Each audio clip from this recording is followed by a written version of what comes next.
I'm here to tell a story about my son, Wayne Paul Davis.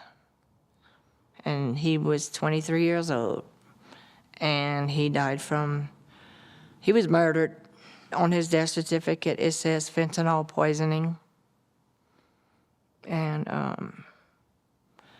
don't know, I want to bring awareness, you know? I don't know what else I could do, but I know running into you guys yesterday was meant to be, you know? And so, yeah, I want people to know that fentanyl is not prejudice. It doesn't matter what race, what color, what religion. You take anything that has fentanyl in it, it will kill you.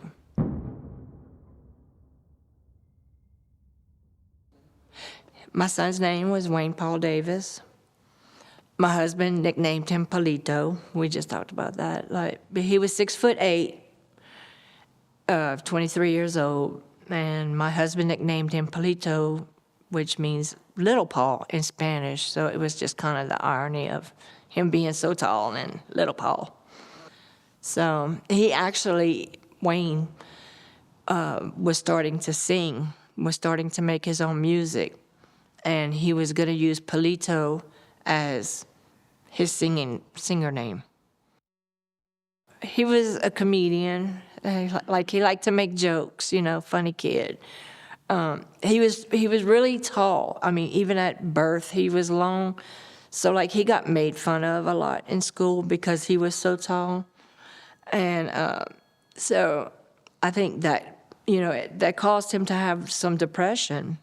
But we were working on all that with him, and he was finally at a stage in his life at 23 where he loved his job. He was hanging out with his friend. He was starting to make music, and he made this one bad mistake and messaged someone, I don't know who yet, on Snapchat, and he thought he was getting a Xanax, and it was a pressed fentanyl pill. And I didn't know, I found him the next day, and I remember the last thing I told him, I was like, I want you to live with me forever. I would always tell him that. I want you to live with me forever, you can just live with me forever, I don't care, never move out, And that's probably the last thing I told him, you can live here forever if you want to, Paulito. You never have to move out. He smoked weed, yeah, and we knew that. And he actually went to a therapist, and because of his anxiety and stuff, and the therapist was like, okay, yeah, weed for anxiety, that's fine. He didn't smoke cigarettes, and he drank some, but not he was 23 years old. He did what 23-year-olds do, and I just wish I when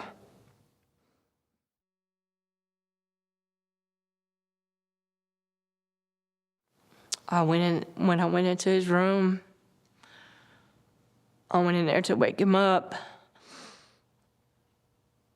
And I usually just touch him on the foot, and he'll jump up, But his foot was cold. And,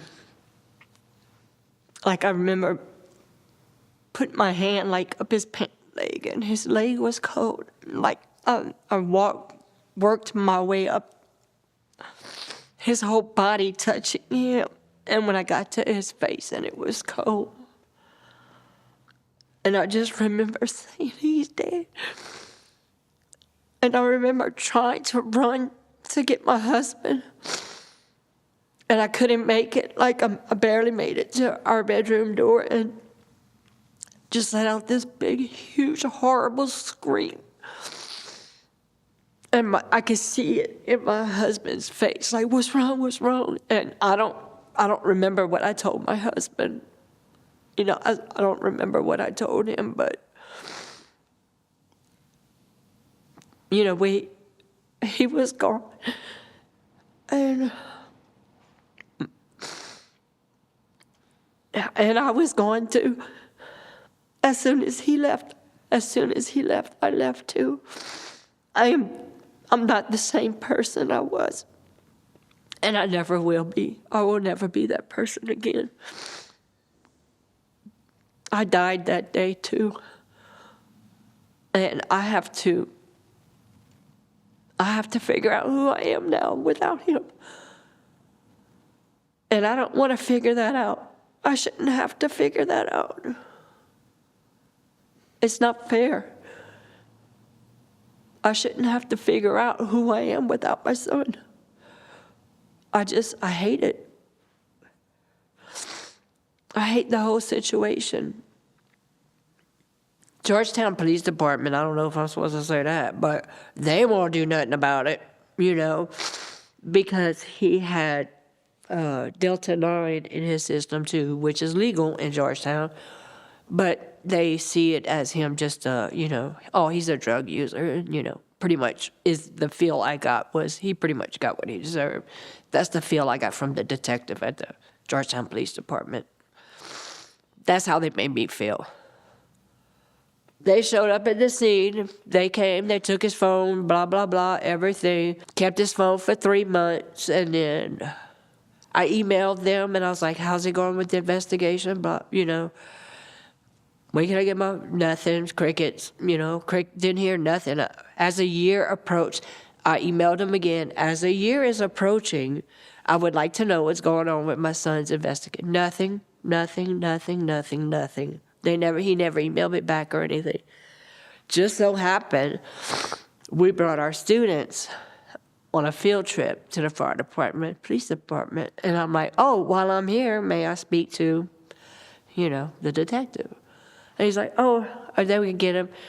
Oh, we're not going to do anything. We're not going to press charges against the person who gave your son that pill because he had all those other drugs in his system. I'm like, what other drugs? I mean, if you look at the autopsy report, it shows fentanyl and Delta 9.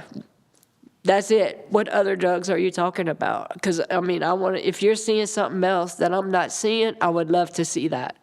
But he had nothing, I have the autopsy report, I know. Cause of death on his death certificate is fentanyl poisoning.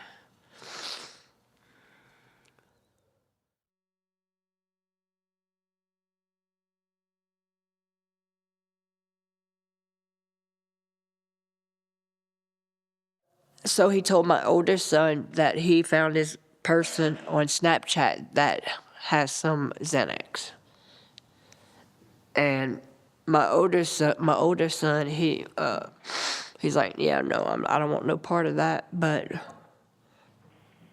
we see him on the Ring camera leaving at like midnight and returning like at 3 a.m.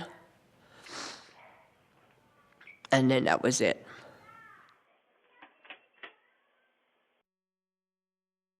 So I'm assuming if I could get into his Snapchat, if I could just figure out that password, I would know, And what would I do with that knowledge? It wouldn't be good. I still have a living son, my oldest son, and he has a wife and 2 beautiful girls. I don't want to go to jail. I wouldn't do good in prison, I just want people to, man, if you only knew what it was like, how much you would cherish the time you have with someone, because you don't know. And it could happen to anybody. And law enforcement, yeah, I could scream to them, but what good is that gonna do? They don't give a they don't care. I caught myself. I'm just like,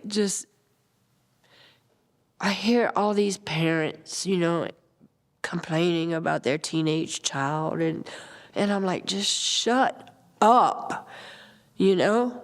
Quit complaining. At least they're here, you know? At least they're here to, you know, make a rude comment to you. Who cares? Who gives a shit if they make a rude comment? They're here, you know? I just, people take for granted that their children are here because they're here, you know? And until they're not here, and then you're like, me, lost. I'm lost without my son. I'm empty on the inside. My soul is black. I feel like right now. I'm so empty without him. And I know I'm raw, you know, but it is what it is. And I used to hate that saying, it is what it is, but it is what it is. That doesn't mean I have to like it, and that doesn't mean I have to accept it, and it doesn't mean I have to embrace it, but it does mean it is what it is.